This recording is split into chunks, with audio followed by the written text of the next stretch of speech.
This bone belongs to. Rafe shocked when DNA identifies the skeleton. The rain had a way of making Salem feel older than it was. It soaked into the brick sidewalks, darkened the courthouse steps, and turned the streetlights into blurred halos that shimmered like uneasy memories. Rafe Hernandez stood just outside the Salem Police Department, his jacket collar pulled up, his mind anywhere but here. He hadn't slept in nearly 30 hours. Ever since the call came in, human remains discovered near the old Di warehouse on the riverfront, Rafe had felt a tightening in his chest he couldn't explain. He'd seen countless crime scenes. He'd identified bodies. He'd delivered bad news to families who collapsed into his arms. But this time was different. This time, something felt personal. Inside the building, the fluorescent lights hummed softly. Officers moved with quiet efficiency, their voices low, respectful. Word had spread quickly. The skeleton wasn't recent. This wasn't a fresh crime. It was old, years old. And that made it dangerous. Old bones had a way of reopening old wounds in Salem. Rafe stepped into the forensic lab, where Dr. Tripp Johnson stood over a stainless steel table. A partial skeleton lay arranged carefully on a blue cloth, long bones aligned, fragments labeled, the skull set apart like a silent witness. Rafe swallowed hard. "Tell me what we know," he said. Tripp glanced up, his expression sober. "Construction crew found it while digging for a new foundation. About 6 feet down. Based on decomposition and bone condition, we're looking at 8 to 10 years, give or take." Rafe's jaw tightened. 8 to 10 years ago. He could already hear the ghosts lining up. "Cause of death?" Rafe asked. "Hard to say," Tripp replied. "But there's trauma to the skull. Blunt force. Could be accidental. Could be homicide." Rafe leaned closer, eyes scanning the remains. Something tugged at his memory. A shape, a detail he couldn't quite place. "This doesn't feel random," he muttered. Tripp nodded. "I thought you might say that. Which is why I expedited the DNA test. We pulled samples from the FEMA. Ran them against national databases, missing persons, and Salem records." Rafe's pulse quickened. "And?" he asked. Tripp hesitated. That hesitation told Rafe everything. "I just got the results," Tripp said quietly. "And you should probably sit down." Rafe didn't. "I'm fine," he said. "Just tell me." Tripp exhaled slowly. The DNA matched a missing person case from 9 years ago. Someone declared dead without a body. Rafe's stomach dropped. "Who?" he asked. Tripp met his eyes. "This bone belongs to E.J. Diamera." The room seemed to tilt. Rafe stared at him, waiting for the punchline that never came. "That's not possible," he said. "E.J. died. Then he came back. I arrested him. I argued with him. I know," Tripp said gently. "That's what makes this complicated." Rafe finally sank into a chair, his hands gripping the edge like it was the only solid thing left in the world. "Run it again," he said. "There has to be a mistake." "We did," Tripp replied. "Twice. It's a direct match to E.J. Diamera's DNA on record." Rafe's mind raced. If these bones belonged to E.J., then who, or what, had been walking around Salem all these years? Across town, the Diamera mansion loomed like a brooding monarch on its hill. Inside, Kristen Diamera stood by the fireplace, swirling a glass of wine, her expression unreadable.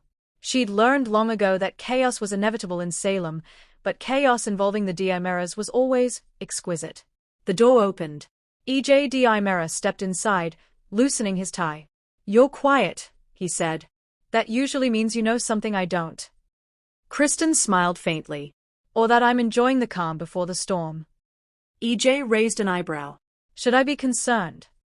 Kristen turned to face him, studying his face with an intensity that made even E.J. uncomfortable. "You ever feel like you're living on borrowed time?" she asked. E.J. scoffed. "I'm a Diamera. That's our default setting." Kristen chuckled, but there was no humor in her eyes. Back at the station, Rafe called Jada Hunter into his office. She listened carefully as he laid out the facts, her expression shifting from skepticism to shock. "You're saying E.J. Diamera is dead?" she asked. "I'm saying the DNA says he was dead," Rafe replied. "At least, someone with his DNA was." Jada crossed her arms. "Salem has seen doubles before. Masks. Surgeries. Imposters." "I know," Rafe said. "But this feels deeper. If EJ's been an imposter all this time, then the real EJ died years ago, and someone went to incredible lengths to replace him. And if he's not an imposter? Jada pressed. Rafe's voice dropped. Then we have a body that shouldn't exist. Jada shook her head slowly. Either way, this is going to blow up Salem. Rafe stood. I need to talk to EJ. Carefully. If he's involved, I don't want to tip him off. And if he's innocent? Jada asked. Rafe paused. Then someone framed him and got away with murder for nearly a decade. The interrogation room was quiet except for the hum of the recorder. EJ sat comfortably, legs crossed, hands folded. Too comfortable. You look tired, Rafe, EJ said. Long night saving Salem.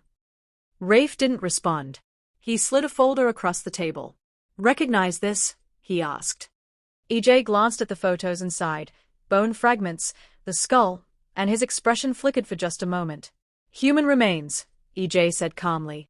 Tragic. But I fail to see how this concerns me. Rafe leaned forward. The DNA came back. EJ's eyes sharpened. And it's a match to you. Silence. Then EJ laughed softly. That's absurd. Is it? Rafe asked. Because according to forensic science, these bones belong to EJ Diamera. EJ's smile faded. That's impossible, he said slowly. I'm sitting right here. Rafe studied him. That's the question, isn't it? EJ leaned back, his confidence returning like armor. Salem has a long history of clones, doubles, and stolen identities. Surely you're not suggesting. I'm suggesting someone with your DNA died 9 years ago, Rafe interrupted. And someone else has been living as you ever since. EJ's jaw tightened. You're accusing me of being an imposter. I'm asking you how that body got there, Rafe replied. For the first time, EJ looked unsettled. I don't know, he said quietly. But if what you're saying is true, then someone wants me to believe I shouldn't exist. Word spread fast. By nightfall, whispers filled the Brady pub, the hospital corridors, and the town square.